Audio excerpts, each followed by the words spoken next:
నమస్కారం ఘంటారావానికి స్వాగతం. ముందుగా ప్రధానాంశాలు. అభివృద్ధిలో దేశంలోని అగ్రస్థానానికి తెలంగాణ. రాష్ట్ర ఆదాయ వృద్ధి రేటు 17.82% నమోదు.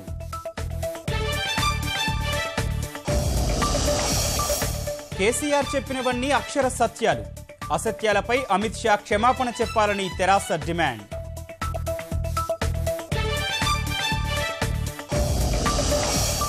అమిత్ షా 1,00,000 కోట్ల నిధుల ప్రకటనకు కట్టుబడి ఉన్నాం. వేదిక ఏదైనా నిరూపించేందుకు సిద్ధమన్న కమలనాథులు.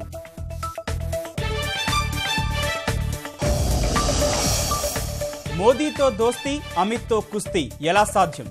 తెరాస భాజపా మధ్య లాలూచీ ఒప్పందం ఉందన్న కాంగ్రెస్. మహారాష్ట్ర సీఎం ఫడ్నవీస్ కు త్రుటిలో తప్పిన ప్రాణాపాయం. హైటెన్షన్ విద్యుత్ తీగలకు తగిలి కిందకు దిగిన హెలికాప్టర్. సరికొత్త శిఖరాలను తాకిన స్టాక్ మార్కెట్లు. 448 పాయింట్ల లాభంతో 30,750 వద్ద సెన్సెక్స్ ముగింపు.